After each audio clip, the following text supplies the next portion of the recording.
بسم اللہ الرحمن الرحیم۔ تم سب بچے بیٹھے ہو، والدین کو اپنی جنت بنا لو، ماں باپ کو اپنی جنت بنا لو، ان کی دعا لے لو۔ میرے نبی نے فرمایا کاش میری ماں زندہ ہوتی۔ ماں کا خاص طور پر منشن کیا، میری ماں کیوں کہ باپ کو تو دیکھا ہی نہیں اور ماں کو دیکھا ہے 6 سال۔ میری ماں زندہ ہوتی اور میں عشاء کی نماز کے مصلی پہ کھڑا ہوتا اور میرے گھر سے میری ماں کہتی محمد، تو میں ماں کے لیے نماز توڑ دیتا۔ میرا نبی کہہ رہا ہے۔ اور جب آپ حج پہ تشریف لے گئے اور ابوا کے میدان سے گزرے جہاں میرے نبی کی والدہ کا انتقال ہوا تھا، اس بات کو 57 سال گزر چکے ہیں۔ 6 برس کی عمر میں مدینہ سے نکلے 3 افراد، میرے نبی کی ماں، میرے نبی کے والد کی باندی ایمن، وہ بھی ماں ہیں، انہوں نے بھی دودھ پلایا تھا میرے نبی کو۔ 2 مائیں ہیں، ایک دودھ پلانے والی، ایک پیدا کرنے والی، اور ایک میرے نبی ہیں۔ جب ابوا کے پہاڑوں میں پہنچے تو اچانک ہارٹ اٹیک سے حضرت آمنہ 25 سال کی عمر میں انتقال فرما گئی، اور میرے نبی نے اتنا اس کا غم لیا۔ 6 سال کا بچہ، میں سن 2000 میں وہاں گیا تھا، میرے آنسو نہیں رکنے کو آ رہے تھے کہ کہاں میرے نبی کی ماں کو اللہ نے اٹھایا، نہ کوئی آسرا، نہ کوئی سہارا، نہ کوئی رشتہ، نہ کوئی جھولی، نہ کوئی چھاؤں، ایسے تنہا یتیم کر لی۔ جب ان کو پتھروں میں دبا کے نیچے اترے، ایمن کو سے ہاتھ چھڑا کر بھاگے اور اوپر پہاڑی پہ چڑھ گئے۔ جب ایمن پیچھے گئیں تو ایمن نے کیا دیکھا کہ ابوا کے پہاڑ بھی رو رہے ہوں گے، آپ ماں کی قبر کو چمٹ کے ایسے اوپر لیٹے ہوئے تھے، قبر کو پکڑا ہوا تھا، اوپر لیٹے ہوئے تھے۔ جب ایمن قریب آئیں تو سنا آپ کہہ رہے تھے اماں جی، آپ کو تو پتا تھا آپ کے سوا میرا کوئی نہ تھا، آپ مجھے چھوڑ کے کہاں چلی گئی، کیوں چلی گئی؟ 6 سال کا بچہ پہلی موت دیکھ رہا ہے تو ان کو سمجھ میں نہیں آ رہا کہ میری ماں کے ساتھ ہوا کیا ہے۔ ایمن نے اٹھانا چاہا، آپ نے اٹھنے سے انکار کر دیا۔ اس صدمے کو سینے میں لیے ہوئے 57 سال کے بعد، 7ویں دن بندہ رو نہیں سکتا، رونا ہی چاہے تو رونا نہیں آتا۔ 57 سال کے بعد آپ اس وادی سے گزرے، اپنے اونٹنی کو ماں کی قبر کی طرف موڑ دیا، اور ان پلرز کو 3 گنا کرو تو وہ پہاڑ بنتا ہے، چھوٹی پہاڑی تھی۔ اونٹنی کو نیچے بٹھایا، اوپر پہاڑ پر گئے، اور یہ مجھے دیکھو، یوں آپ نے گھٹنے کھڑے کیے ماں کی قبر کے سرانے، اور یہ ہاتھ یہاں رکھے اور پھر سر دیا اپنے گھٹنوں میں یوں، پھر رونا شروع کیا۔ اتنا روئے، اپریل کا مہینہ تھا، دھوپ سر پہ پڑ رہی تھی، ہم تو ٹھنڈی دھوپ میں بیٹھے، شدید دھوپ میں بیٹھے تھے، اور اس کنڈیشن میں یہ بچوں کا سٹائل ہوتا ہے، جب لمبا رونا ہو تو وہ یوں بیٹھتے ہیں سر اندر دیکھ۔ اتنا روئے کہ آپ کی داڑھی ساری آنسوؤں سے بھر گئی، سینہ تر ہو گیا، احرام تر ہو گیا، اور کئی گھنٹے بیٹھ کے روتے رہے۔ 2 جہان کے سردار ہو کر تمنا کر رہے ہیں کاش اماں تو زندہ ہوتی، تو مجھے کہتی محمد، میں تیرے لیے نماز توڑ دیتا۔ اور میرے نبی نے، یہ بچیاں غور سے سنو، میرے نبی سے پوچھا گیا یا رسول اللہ قیامت کب آئے گی؟ آپ نے فرمایا یہ تو اللہ کو پتہ ہے۔ نے کہا یا رسول اللہ کوئی نشانی بتا دیں؟ تو آپ نے فرمایا جب بچیاں ماؤں کو ذلیل کریں گی تو قیامت آ جائے گی۔ جب بیٹیاں ماؤں کے ساتھ بدتمیزی کریں گی اور ماؤں کو ذلیل کریں گی تو قیامت آ جائے گی۔ ایک ماں بیٹی کو میں بھول نہیں سکتا، ماں کے موٹے موٹے آنسو گر رہے تھے، اور بیٹی ماں سے کہہ رہی تھی بھوک نہیں، ہماری اپنی پنجابی زبان، بھوک نہیں، یہ تو ہم نوکر کو کہتے ہوئے ڈرتے ہیں، وہ ماں سے کہہ رہی تھی بھوک نہیں، یعنی بکواس نہ کر، روا کے چپ، صرف آنسو اس کے گر رہے تھے ایسے۔ شاید وہ یاد کر رہی تھی کہ 9 مہینے کیسے اس کو میں نے پیٹ میں پالا، جنتے ہوئے کتنی تکلیفوں سے گزری، اور اس کو دودھ پلاتے ہوئے کتنی راتیں میں نے کاٹ کے گزاری، اور اس کے پیشاب دھوتے ہوئے کتنی دفعہ میں سردی میں ٹھٹھری اور آج یہ مجھے کہہ رہی ہے بھوک نہیں۔ اس لیے میرے نبی نے فرمایا جس نے ماں باپ کو دکھ دیا، سنو غور سے بچوں سارے سنو، جس نے ماں باپ کو دکھ دیا اس پہ اللہ کی لعنت، اس پہ فرشتوں کی لعنت، اس پہ زمین آسمان کی لعنت، نہ ان کی نماز قبول ہے، نہ روزہ قبول ہے، نہ صدقہ قبول ہے۔ میرے نبی کی زندگی کا دوسرا روح حقوق العباد، نماز حقوق اللہ میں آ جاتی ہے، میں حقوق العباد کی تھوڑی سی وضاحت کر رہا ہوں۔ ماں باپ زندہ ہیں تو دعا لے لو۔ والدین سے کہتا ہوں بچوں کو عزت دو، جہاں اولاد ماں باپ کے حقوق ہیں وہاں اولاد کے حقوق ہیں، اولاد کو عزت دو، اولاد کو عزت دو، اولاد کو عزت دو۔ بہت سی اولاد کی نافرمانی کا ذریعہ ماں باپ بن رہے ہیں، سختی کر کے، زبردستی کر کے اور پھونس کر چیزیں نوکروں کی طرح سلوک کر کے۔ میرے نبی کے گھر میں جب بیٹی فاطمہ ملنے کے لیے آتی تھی تو میرے نبی بیٹھے نہیں رہتے تھے، جو اب چیئر پہ بیٹھے ہوئے بی بی فاطمہ آ گئی، اب زمین پہ بیٹھے ہوئے ہیں بیٹی آ گئی، اب چارپائی پہ لیٹے ہوئے ہیں بیٹی آ گئی۔ میرے نبی کیا کرتے تھے؟ کھڑے ہو جاتے تھے، کھڑے ہو جاتے، ایک دم کھڑے ہو جاتے تھے، اور پھر کھڑے نہیں رہتے تھے، تیزی سے آگے بڑھتے تھے اور حضرت فاطمہ کا ہاتھ پکڑ لیتے۔ یہ والدین غور سے سنو، حضرت فاطمہ کا ہاتھ پکڑ لیتے تھے اور ہاتھ پکڑ کے مجھے دیکھو یوں بوسہ لیتے تھے، بیٹی کا بوسہ لیتے تھے، پھر ہاتھ چھوڑتے نہیں تھے، ہاتھ پکڑے پکڑے لاتے لاتے لاتے ان کو چارپائی پر پہلے بٹھاتے تھے پھر خود بیٹھتے تھے۔ یہ باپ اور رسول ہو کر بیٹی کو یہ عزت دیتے تھے۔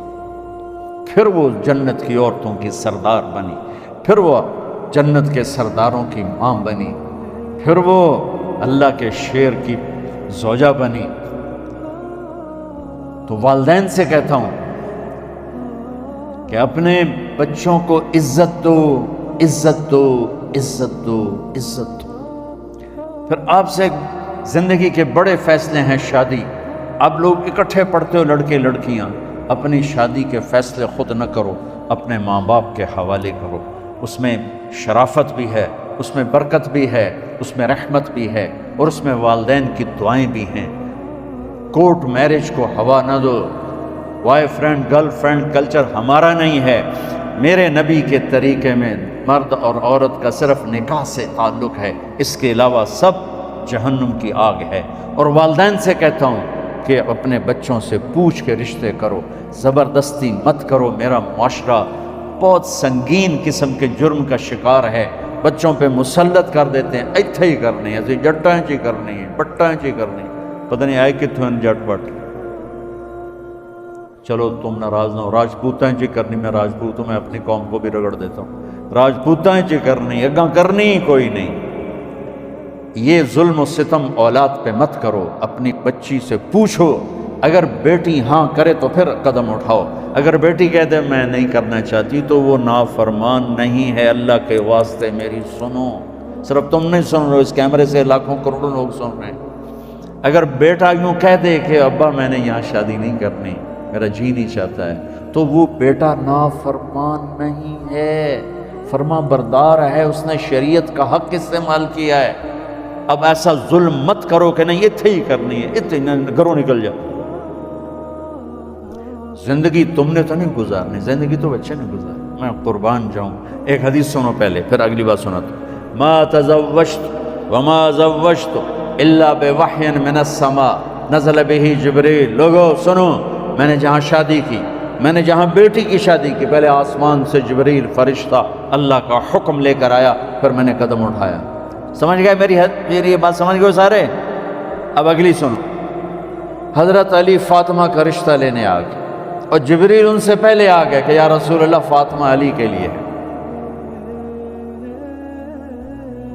باپ محمد مصطفیٰ جیسا ہے، رشتہ مانگنے والا علی جیسا ہے، اور بیٹی فاطمہ جیسی ہے۔ اور آپ پوچھتے ہیں علی کیسے آئے؟ وہ شرم کی وجہ سے کچھ کہہ نہ سکے، چپ۔ آپ کو تو پتہ تھا، آپ نے فرمایا فاطمہ کے رشتے کے لیے آئے ہو؟ کہا جی۔ تو جبریل تنال بیٹھا ہوا ہے کہ یا رسول اللہ اتھے ہی کرنا ہے. آپ نے ہاں نہیں کی، آپ نے کہا انشاءاللہ، اور یہ کہہ کر اٹھ گئے. انشاءاللہ نبی کا ہاں ہی ہوتا ہے، لیکن جبریل کے آنے کے باوجود اور اللہ کے کہنے کے باوجود میرے نبی کو بھی پتہ ہے کہ یہ رشتہ یہاں کاتب تقدیر نے لکھ دیا ہے، لیکن امت کو سبق سکھانے کے لیے آپ گھر تشریف لے گئے. بیٹی فاطمہ کہ جی یا رسول اللہ. کہا علی کا رشتہ آیا ہے، میں ہاں کر دوں. سبحان،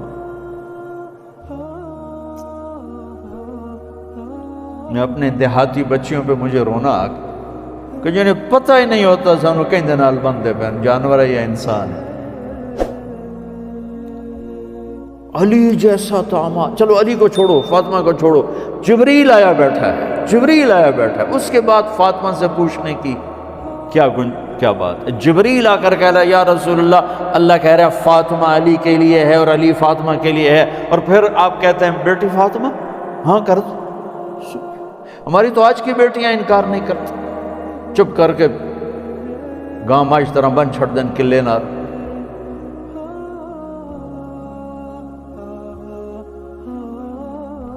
کوئی ان کے اندر کے جذبات کو سننے والا کوئی نہیں ہوتا، اپنی انانیت پر یہ فیصلے کرتے ہیں. اور میرا نبی کہہ رہا بیٹی ہاں کر دو.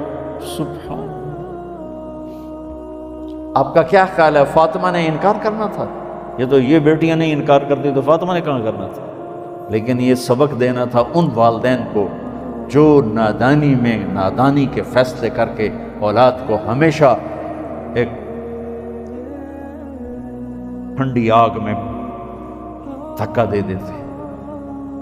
حضرت فاطمہ رضی اللہ تعالیٰ عنہا نے جب ہاں کی پھر آپ باہر نکلے. اچھا مزے کا واقعہ ہوا، حضرت علی اٹھ کے باہر نکلے تو صحابہ باہر کھڑے انتظار کر رہے تھے کہ کیا ہوا. حضرت علی کو بھیجنے والے تھے عبد الرحمن بن عوف.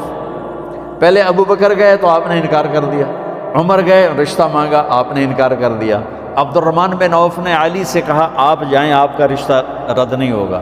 کہنے لگے میرا تو ذاتی گھر بھی کوئی نہیں، مجھے کہاں سے رشتہ ملے گا، میں تو بالکل غریب ہوں. کہ نہیں تم جاؤ.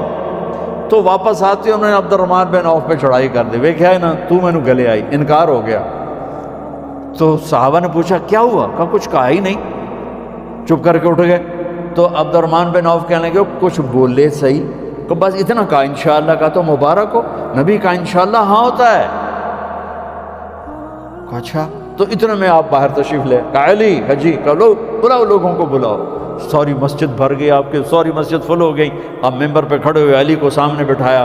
کہا لوگو یہ جبریل میرے پاس اللہ کا پیغام لائے ہیں کہ میں فاطمہ بنت محمد کا نکاح علی کے بن ابی طالب کے ساتھ کر دوں. پھر آپ نے خطبہ پڑھا اور کہا کہ علی ہائے ہائے، میں نے فاطمہ بنت محمد کو 400 درہم مہر کے عوض تیرے نکاح میں دیا، تو نے قبول کیا؟ حضرت علی نے زور سے نعرہ لگایا میں نے قبول کیا، اور سجدے میں چلے گئے، اللہ کا شکر کا سجدہ ادا کیا. پھر میرے نبی نے وہیں سارے مجمع کو شہد کا شربت پلایا اور تازہ کھجوریں کھلائیں. پھر جب رخصتی ہوئی تو آپ نے حضرت علی سے فرمایا کہ اب آ کے لے جاؤ. پھر آپ نے حضرت ام سلمہ، حضرت حفصہ اور جناب حضرت عائشہ رضی اللہ تعالیٰ عنہ، ان تینوں کو بلا کر فرمایا تمہیں پتہ ہے نا مجھے فاطمہ سے کتنا پیار ہے، تو تم فاطمہ کو دلہن بناؤ، اس کی تیاری کرواؤ، اسے دلہن بناؤ. تو ان تینوں نے حضرت فاطمہ کو دلہن بنایا. پھر آپ نے حضرت علی کو پیغام بھجوایا، وہ تشریف لائے، اپنی اونٹنی لے کر آئے. حضرت عقیل ساتھ ہے، سلمان فارسی ساتھ ہے، اور دروازے پر اونٹنی بٹھائی. آپ علی کو اندر لے گئے اور یوں فاطمہ کا ہاتھ پکڑ کے علی کے ہاتھ میں دے کر فرمایا علی تمہیں نبی کی بیٹی مبارک. پھر آپ نے کہا میری بیٹی فاطمہ، مجھے اپنے خاندان میں جو سب سے زیادہ محبوب تھا میں نے تیرا ہاتھ اس کے ہاتھ میں دے دیا. والدین سے کہتا ہوں اپنے نبی کی زندگی پڑھو. میرا درد ہے کہ ہماری ثقافت میں اسلام داخل نہیں ہوا، ہمارے عبادت میں اسلام آ گیا، بہت سارا مجمع مرد عورتوں کا نمازی ہے، حاجی ہے، عمرے کرتے ہیں، لیکن ثقافت میں نبوت کی جھلک دکھائی دے، ثقافت میں اللہ کا نبی دکھائی دے، وہ نہیں ہے۔ زندگی بیت گئی اس انتظار میں، مدت سے لگ رہی تھی لب بام ٹک ٹکی، تھک تھک کے گر گئی نگہ انتظار آج، پتہ نہیں کب صبح ہوگی۔ چلو کہتے تو جائیں مجھے ہے اگرچہ بت ہیں جماعت کی آستینوں میں، مجھے ہے حکم اذان لا الہ الا اللہ۔ والدین کے ذمہ ہے اولاد کو عزت دینا، ان کی سب سے بڑی خواہش میں ان کا احترام کرنا کہ زندگی انہوں نے گزارنی ہے، اور آپ کے ذمہ ہے والدین کے آگے سر جھکا دینا۔ اللہ کے واسطے کورٹ میرجز اور خفیہ شادیاں یہ نہ ہماری ثقافت ہے نہ یہ انسانیت ہے۔ ہمیشہ دکھ دردوں میں زندگی گزرتی ہے کہ اصل زندگی تو موت کے بعد آنے والی ہے۔ تو والدین پڑھیں شریعت کو، اولاد بھی پڑھے اپنے نبی کی زندگی کو۔ ایک شخص حضرت عمر کے پاس آیا ایک بیٹے کو لے کر، کہا امیر المومنین یہ میرا بیٹا بڑا نافرمان ہے اور مجھے بہت تنگ کرتا ہے۔ حضرت عمر کے پاس لاٹھی ہوتی تو انہوں نے یوں اٹھائی، وہ کہنے لگا حضور معافی دیا جائے، ایک میری گل سن لو۔ آپ نے فرمایا کیا؟ کہنے لگا ماں پیو دے بڑے حق ہیں، بالکل ٹھیک ہے، پر کوئی ساڈا حق بھی ہے ماں پیو سے؟ ہم نے کہا ہاں۔ آپ نے کہا ہاں۔ کہنے لگے ذرا وہ بتا دیں۔ کہا پہلا حق ہے اچھی ماں تلاش کرے، نیک عورت تلاش کرے۔ دوسرا حق یہ ہے نام اچھا رکھے۔ تیسرا حق یہ ہے اس کو قرآن کی تعلیم دے۔ کہا جی پھر سن لو حضرت جی، ایسا میرے پیو کو پوچھو اس حبشی عورت نال شادی کر کے مینوں حبشی ماں دیتی، انہوں کوئی عرب ماں ہی نہیں لتی، میرا پہلا حق اس مارے ہے۔ دوسرا سن لو، اس نے میرا نام جولان رکھا ہے، جولان گندگی کے کیڑے کو کہتے اس نے میرا نام جولان رکھا ہے۔ اور تری سن لو، اس آج تے مینوں قرآن دی شکل نہیں دکھائی۔ حضرت عمر ہوئی سوٹا ہو دے سر تے پھیر دے کہ پہلے تیری مالش کراں پھر ایدی کر سا۔ تو آج کے والدین بھی اپنی اولاد کے بارے میں بہت بہت بہت غافل ہیں، اور اولاد کا بھی حال یہی ہے، چونکہ ماں کیا ہے، باپ کیا ہے، اولاد کیا ہے، یہ شریعت، یہ قرآن بتاتا ہے، یہ میرے نبی کی زندگی بتاتی ہے۔